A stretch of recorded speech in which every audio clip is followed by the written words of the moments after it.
এসো আচ্ছা এরপরে তোমরা স্টার্ট করে দাও ইংরেজি পারফরমেন্স হবে তারপরে তোমার বক্তব্য নাকি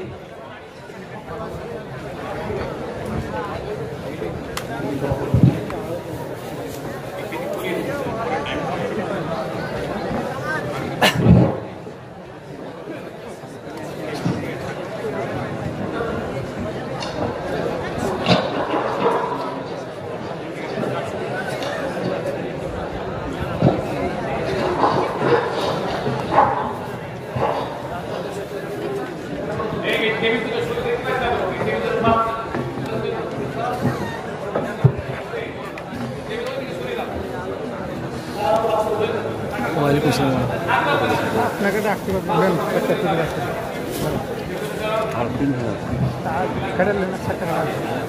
start السلام عليكم ورحمة الله وبركاته. وعليكم السلام ورحمة الله وبركاته. I am Sabir from nearby village. From the Habai has a culture and some other trouble. Mechanic has assured me to get it painted by 8 p.m. tonight. Oh really? But what I got to do? I want to go to Morocco. From there, I will go to Morocco the traffic. If you know by the road, please give me a lift up to Morocco. Don't you know?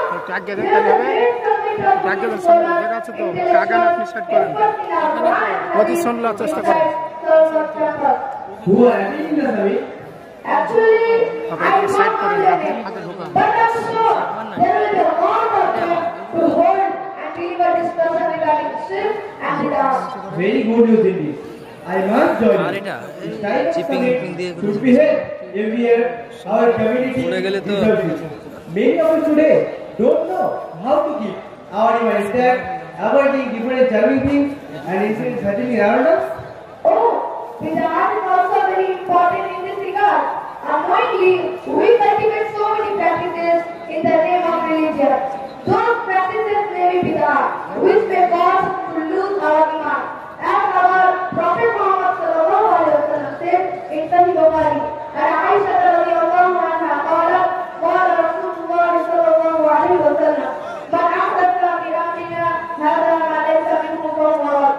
Which means, if anyone introduces in our matter something, it will be belongs to not fitting. It will be rejected. Hadith number 2697. Oh, how dangerous it is. Then I must go with you. Upon returning from that night, you will have a hospitality at my home. The next morning, you will leave if it is necessary. Alhamdulillah.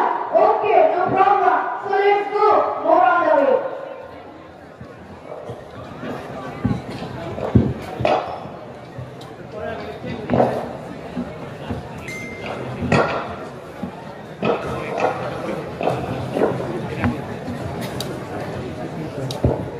আলহামদুলিল্লাহ আমরা দুইজন বাচ্চার কথোপকথন শুনলেন ইংরেজি ভাষায় একটা ছবি দেখলেন ওটা ছিল মোটরসাইকেলের ছবি এই ছবিটা আমাদের ছাত্র নিজেরা বানিয়েছে এটা বলতে চাইছে কি বাচ্চারা যখন অনেক দূর থেকে এই প্রোগ্রাম আসার জন্য বেরিয়েছে তো রাস্তায় অ্যাক্সিডেন্ট গাড়ি পাংচার এখানে মোটরসাইকেলের শোরুমে যারা লোক আছে তারা হাসছে বসে বসে যে আমার কাছে এমনি তো শাড়ি দিতে হবে যাই হোক তো ওই বাচ্চার সঙ্গে দেখা বলো ভাই কি ব্যাপার কোথায় যাবে কেন শুনুনি বিশাল এক সম্মেলনে সেখানে আমি যাচ্ছি কি হয় সেখানে তো ওখানে বিরাট মুক্ত আল্লাহ রাসূলের সহিহ সুন্নাত অনুযায়ী আলোচনা হবে তা শুনতে যাচ্ছি তাই নাকি দারুণ ব্যাপার তো তাহলে তুমি যখন বাড়ি ফিরবে রিটার্ন করবে তখন আমার বাড়িতে অবশ্যই থাকবে তোমার দাওয়াত থাকলে তুমি আমার বিদেশে থাকবে এই হিসাবে দুই বন্ধু ওরা ইংরেজিতে কথোপকথন করলো তার একটা সিনারি আপনাদেরকে দেখালো এবারে আমরা আপনাদের সামনে আমরা বক্তা নিয়ে আসছি আলোচনা রাখবেন আমাদের শেখ মুক্তার হোসেন রাহিমি সাহেব বক্তব্য রাখবেন শেখ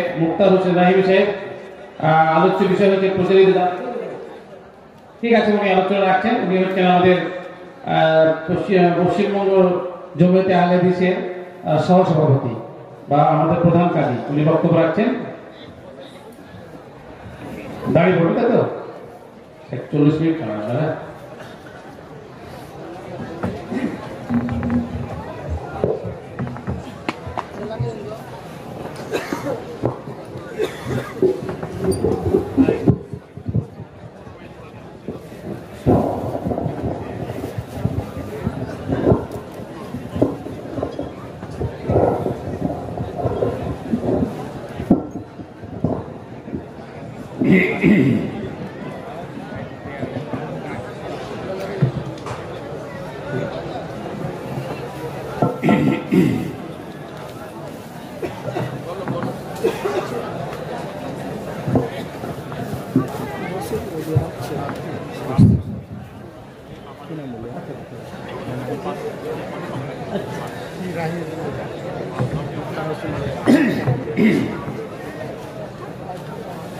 السلام عليكم ورحمة الله وبركاته.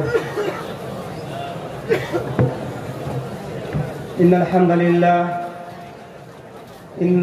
لله وحده والصلاة والسلام على من لا نبي بعده. أما بعد أعوذ بالله من الشيطان الرجيم. قل هذه سبيلي أدعو إلى الله على بصيرة أنا ومن اتبعني. قال النبي صلى الله عليه وسلم وإن العلماء ورثة الأنبياء.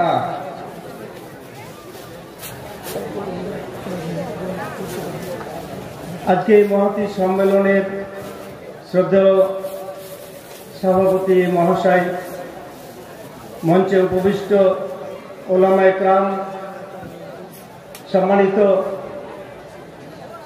বিভিন্ন জায়গা থেকে, বিভিন্ন জেলা থেকে আগত দিন পিপাসু মুসলিম ভাইরা, আমি আপনাদের সামনে একটি বিষয়কে কেন্দ্র করে কিছু আলোচনা করার ইচ্ছা প্রকাশ করেছি। বিষয়টি হচ্ছে জালসা কেন্দ্রিক বাড়াবাড়ি কিছু রীতি ও নীতি। মহান আল্লাহ তাআলা দাওয়াতের জন্য, তাওহীদের দাওয়াতের জন্য সমস্ত নবী ও রাসূলগণকে পাঠিয়েছেন এবং শেষ রাসূল মুহাম্মদ রাসূলুল্লাহ সাল্লাল্লাহু আলাইহি সাল্লাম, তিনি ছিলেন একজন শ্রেষ্ঠ দায়ী, সর্বশ্রেষ্ঠ রাসূল। তারপরে এই দাওয়াতের কাজ কারা করবেন, কিয়ামত পর্যন্ত মানুষকে হকের দাওয়াত দেবেন কারা? আল্লাহ তাআলা রাসূলুল্লাহ সাল্লাল্লাহু আলাইহি সাল্লামকে সম্বোধন করে বলছেন, কুল, হে নবী মুহাম্মদ সাল্লাল্লাহু আলাইহি সাল্লাম, আপনি বলে দিন, হাদিহি সাবিলি, এটাই আমার রাস্তা, এটাই আমার কাজ, এটাই আমার মিশন। আদু ইলাল্লাহি আলা বাসিরা, আমি মানুষকে স্পষ্ট দলিলের ভিত্তিতে আল্লাহর দিকে আহ্বান জানাবো। আনা ওয়া মান ইত্তাবানি, আমি এবং আমার যারা অনুসরী, আমাকে যারা রাসূল বলে, নবী বলে বিশ্বাস করে মেনে নিয়েছে, যারা আমার অনুগত, তাদের এই মহান দায়িত্ব। মুহাম্মদ রাসূলুল্লাহ সাল্লাল্লাহু আলাইহি সাল্লাম সুদীর্ঘ 23 বছর এই দাওয়াতি মিশন চালু রাখলেন এবং বিদায়ী হজে শেষ ভাষণে তিনি একথাই বলেছিলেন, ফালিউবাল্লিগু শাহিদুল গায়বা, আমি যা করলাম, আমি যা বললাম, আমার কাছে যে বিধান আল্লাহ নাযিল করেছেন, যাদের কাছে এই বার্তা পৌঁছেছে, যাদের কাছে পৌঁছায়নি তারা, যাদের কাছে পৌঁছেছে তারা ওদের কাছে পৌঁছাতে থাকবে, যারা পরবর্তীতে আসবে, কিয়ামত পর্যন্ত এই তাদের মহান দায়িত্ব। এবং এই কোরআনে সূরা ইউসুফের 108 নম্বর আয়াতে আল্লাহ তাআলা বললেন, যারা বিশ্বাসী আল্লাহ রাসূলের এই উম্মত, তাদের প্রত্যেকের দায়িত্ব এ দাওয়াতের কাজ করা। বিশেষত যারা ওলামা আলিম, আল্লাহ রাসূল সাল্লাল্লাহু আলাইহি সাল্লামের ছেড়ে যাওয়া যে ইলম, এই ইলমের যারা ওয়ারিস তাদের মহান দায়িত্ব। আল্লাহ রাসূল সাল্লাল্লাহু আলাইহি সাল্লাম বললেন এক দীর্ঘ হাদিসের শেষ টুকরোটি বলছি আমি, ওয়া ইন্নাল উলামা ওয়ারাসাতুল আম্বিয়া, নবীগণের ওয়ারিস হচ্ছে ওলামা অর্থাৎ আলেমগণ। আর নবীগণ টাকা পয়সা ছেড়ে যাননি, লাম ইওয়ারাসু দিনারান ওয়ালা দিরহামান, টাকা পয়সা দিরহাম দিনার এর ওয়ারিস বানিয়ে যাননি। ওয়ারাসুল ইলমা, অর্থাৎ নবীদের যে ইলম দেওয়া হয়েছে সেই ইলমের ওয়ারিস বানানো হয়েছে আলেমগণকে। তাদের এই মহান দায়িত্ব এবং এ দায়িত্বকে কেন্দ্র করে ওলামাদের বিশেষ ভূমিকা দেখা যাচ্ছে। অবশ্যই সারা বিশ্বব্যাপী দাওয়াতের কাজে তারা নিয়োজিত আছেন, কিন্তু দেখা যাবে অধিকাংশ ওলামায়ে কেরাম, অধিকাংশ আলেমগণ বিভ্রান্ত হচ্ছে এবং বিভ্রান্ত করছে। তার কারণ অনেকে আলেম সেজে নিজের এলেম, নিজের বিদ্যা জাহির করার জন্য, নিজকে মানুষের কাছে তুলে ধরার জন্য, প্রচার প্রসারের জন্য দাওয়াতের কাজে নিয়োজিত আছে। আল্লাহ রাসূল সাল্লাল্লাহু আলাইহি সাল্লাম বলেন, ইন্নাকুম ফি জামানিন উলামাউহু কাসীরুন খুতাবাউহু কালীলুন। সাহাবীদেরকে সম্বোধন করে বলছেন, তোমরা এমন জামানায়, এমন যুগে অবস্থান করছো, এই যুগে আলেমের সংখ্যা অনেক অনেক বেশি, খুতাবাউহু কালীলুন, কিন্তু বক্তা কম। আল্লাহ রাসূল বলছেন, আমার এই যুগে বক্তা কম, আলেম বেশি।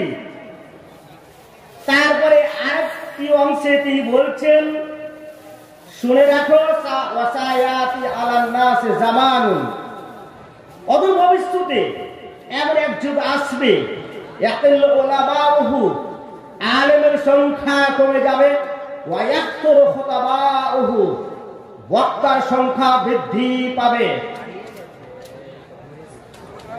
তাহলে আল্লাহ রাসূল সাল্লাল্লাহু আলাইহি সাল্লাম যে কথাটি এখানে বললেন, এই হাদিসের মধ্যে দুটি সেন্টেন্স আমি উল্লেখ করেছি, দুটি বাক্য। ইমাম বুখারী রাহিমাহুল্লাহ এই বর্ণনাটি তারিখে কাদিরে বর্ণনা করেছেন 2819 পৃষ্ঠায় সারাত সেই। তাহলে আজকে দাওয়াতের মাধ্যমে আমরা বেছে নিয়েছি শুধু বক্তব্য, শুধু লেকচার, খতিব হওয়ার জন্য, লেকচারার হওয়ার জন্য দাওয়াতের ময়দানে আমরা নেমে পড়েছি।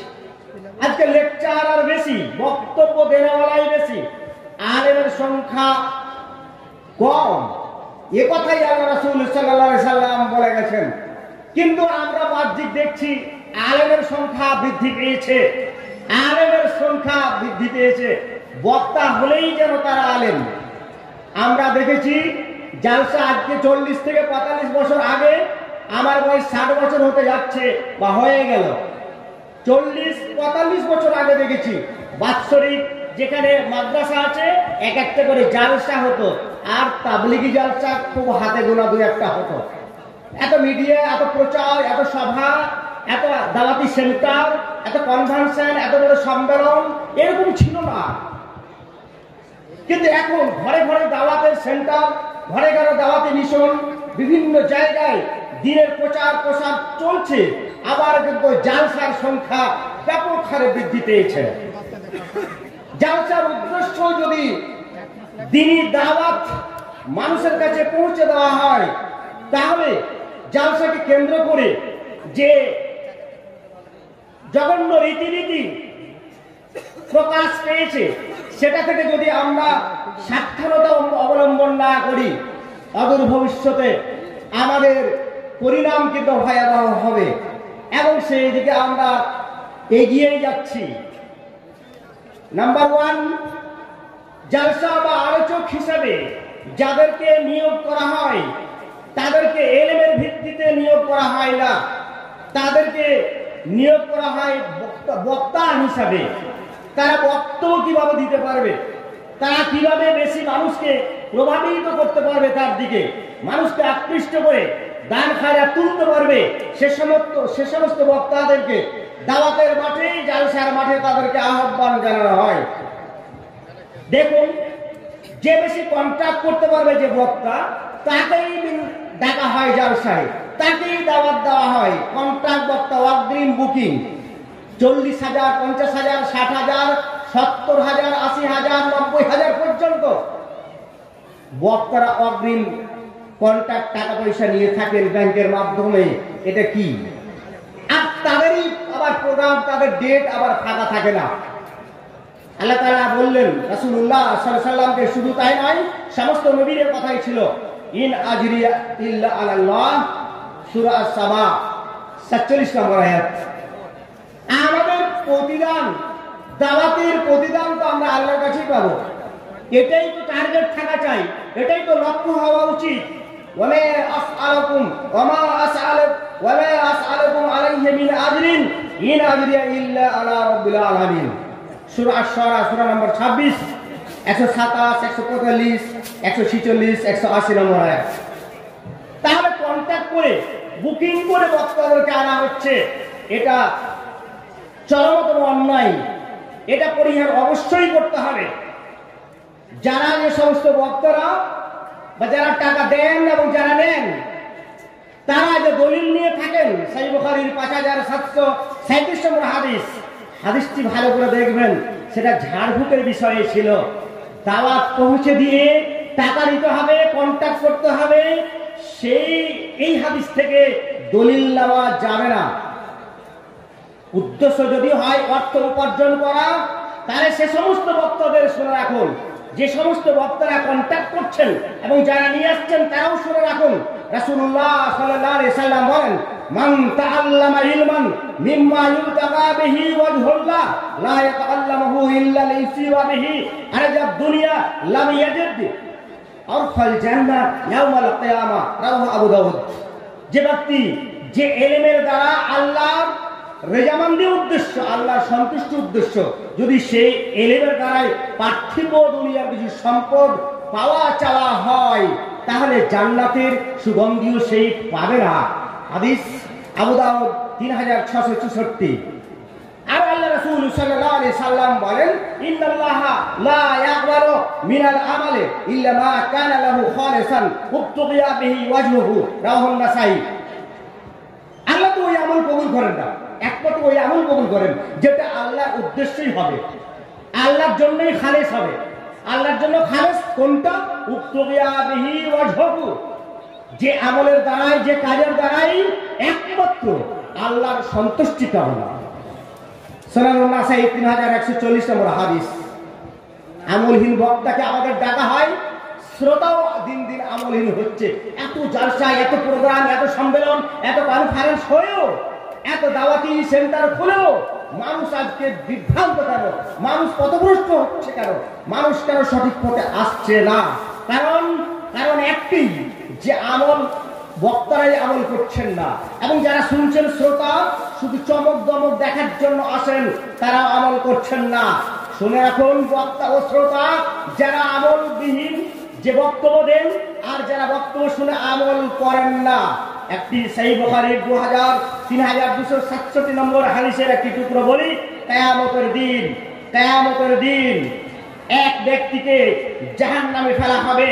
জাহান্নামে ফেলার পর তার ঘুড়িগুলো বেরিয়ে যাবে, আর গাধার মতন চাকিতে যেমন ঘুরে তেমন ঘুরতে থাকবে।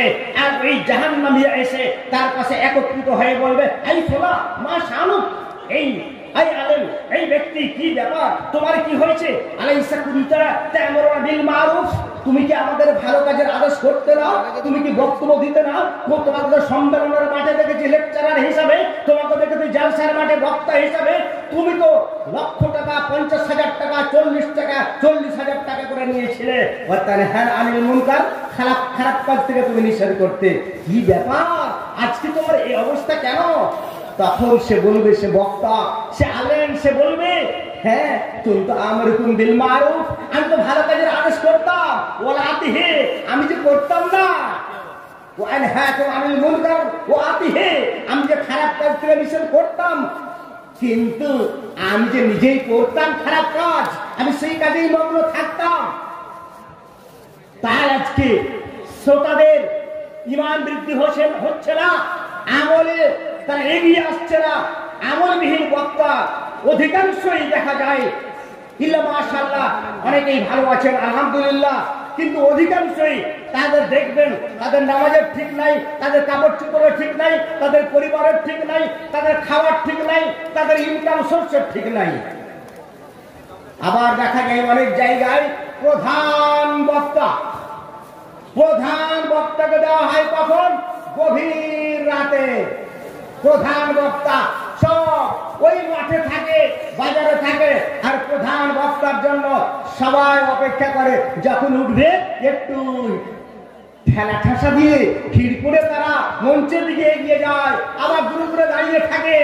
10 মিনিট শোনার পর প্রধান বক্তা তো গজল গাইতে জানে না, না ড্যান্স দিতে জানে না, হ্যাঁ প্রধান বক্তা তো সুরতান জানে না, তখন 5 মিনিট শুনিয়ে রাত 12টার সময় 1টার সময় গা ঝাড়া দিয়ে আবার চলে যায়। প্রকৃত দিন থেকে, প্রকৃত এলিম থেকে মানুষকে মাহরুম করে দেওয়া হয়।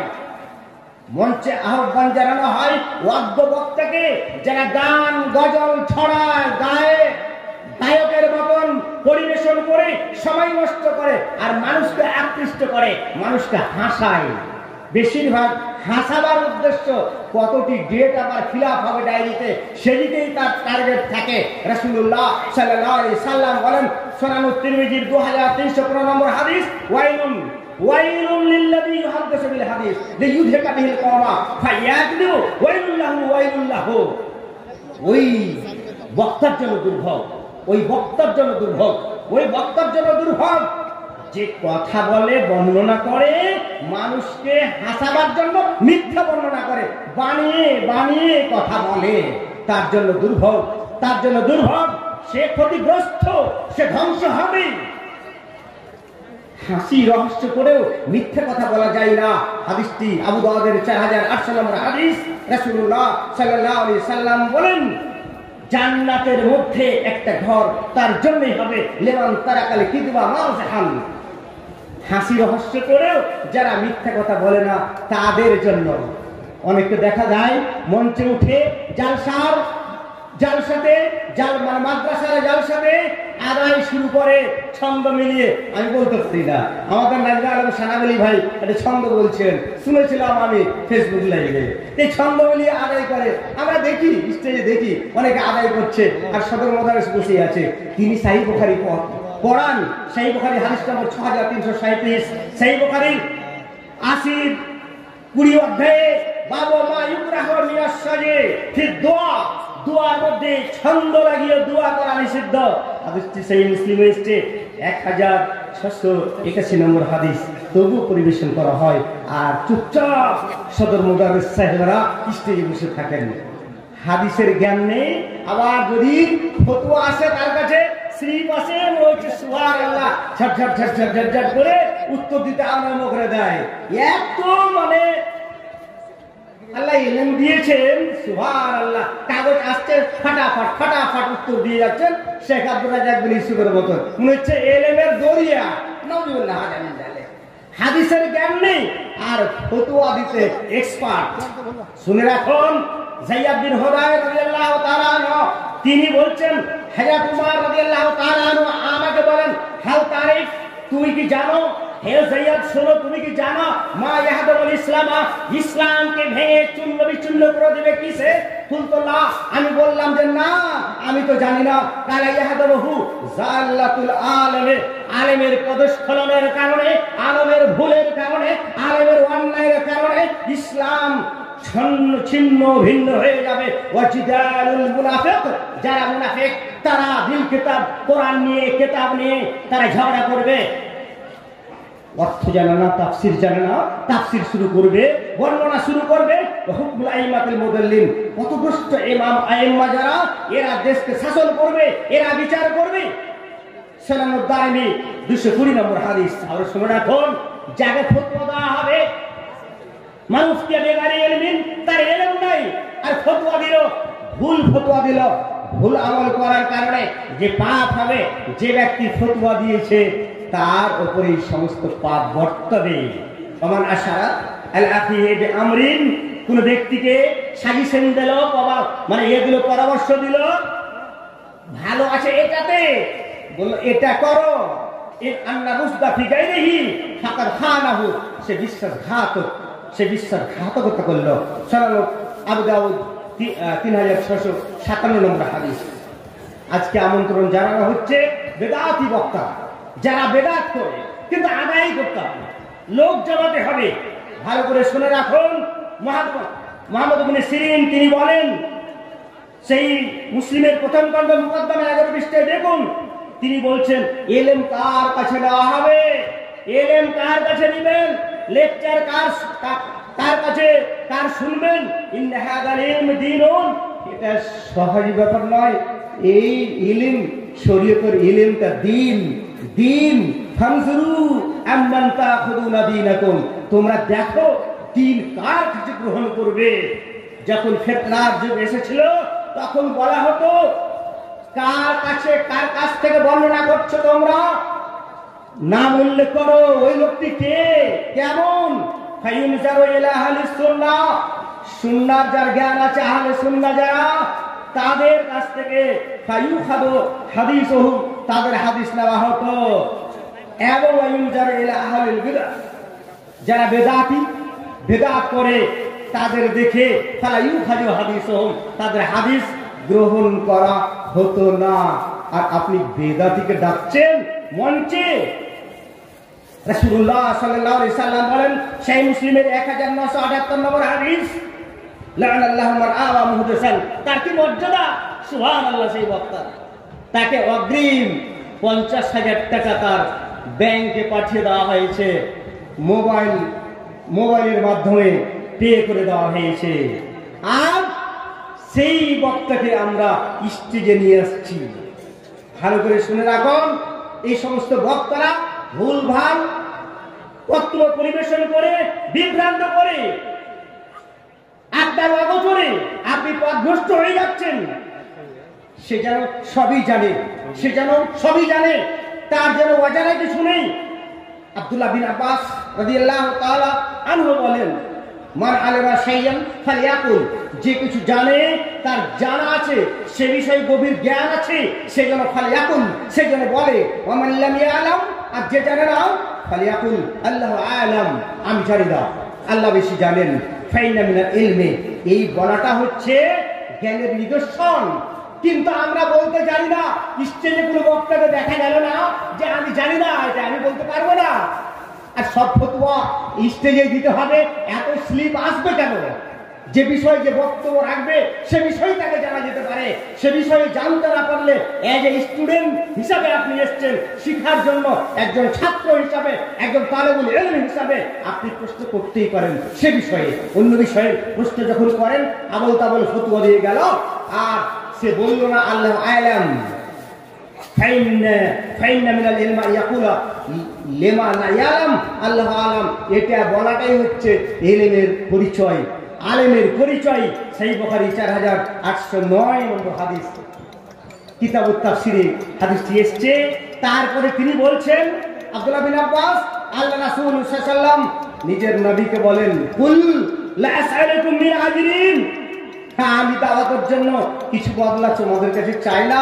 ওয়া আনা মিনাল মুতাকাল্লিফিন, সূরা সাদ 86 নম্বর আয়াতে এসেছে।